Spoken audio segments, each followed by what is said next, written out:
अस्सलामुअलैकुम एवरीवन, कैसे हैं आप सब।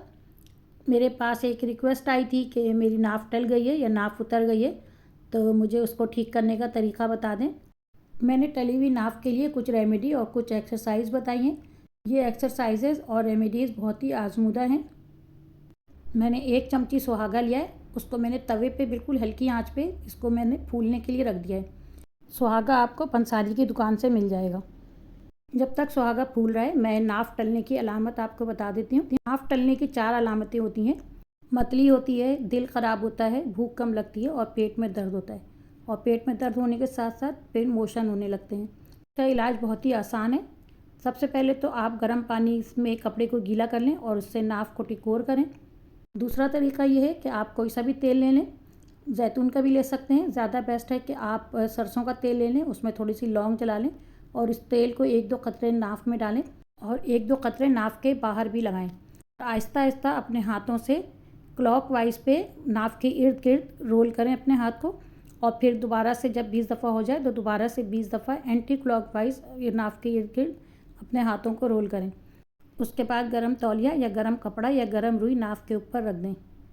उसके बाद जो भी मरीज़ है वो उल्टा लेट जाए, बिल्कुल हाथ पांव सीधे करके, और नाफ के नीचे कोई पतली गद्दी या पतला तकिया रख लें। थोड़ी देर लेटने के बाद दोबारा से सीधा हो जाए और दोबारा से वही अमल करें। पहले सर्किल में तेल लगाएं और फिर उसके बाद दोबारा से गर्म कपड़ा या गर्म तौलिया रखें और दोबारा से उल्टे लेट जाएं और उसी तरह तकिया रख के और गद्दी रख के लेट जाएं। 2 तरीके तो मैंने बता दिए हैं। जब तक मैं और तरीके बताऊंगी, ये देखें सुहागा भी हमारा फूल चुका है। इसे मैं निकाल लूँगी किसी बर्तन में और फिर इसे ठंडा होने दूँगी। सुहागा जब तक ठंडा हो रहा है, मैंने एक अदद लेमू लिया है, उसको मैंने 2 पीस कर दिए और इसके बीज निकाल दिया है। चूल्हे की फ्लेम मैंने बिल्कुल लो कर दी है और इसको लो फ्लेम पे इसे अच्छी तरह से गर्म करना है। जब तक लेमन गर्म हो रहा है, मैं और तरीके भी आपको बता देती हूँ। अगर मरीज़ की हालत ज़्यादा ख़राब नहीं है, ठीक है, तो उसको बोलें सीधा खड़ा हो जाए। बिल्कुल सीधा खड़ा होना है, घुटने ना मोड़ें।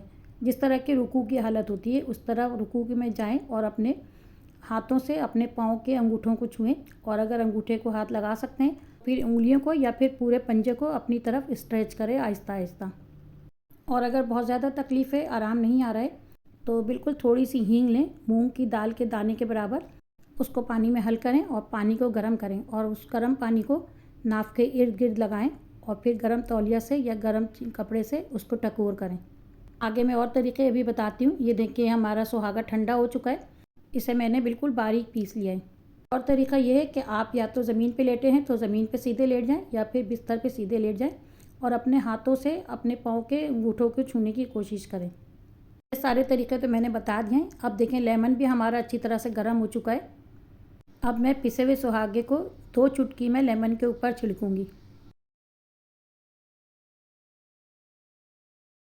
अब इस लेमन को उठाएं और हल्के हल्के हाथों से दबाएं इसे, ताकि जूस के साथ सुहागा जो है अच्छी तरह से मिक्स हो जाए। और आप इस लेमन को डायरेक्ट मुंह में डाल के इसका जूस पी लें।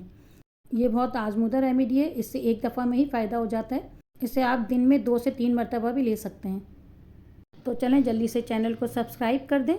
तो मिलते हैं फिर अगली रेमेडी के साथ। अल्लाह हाफिज़।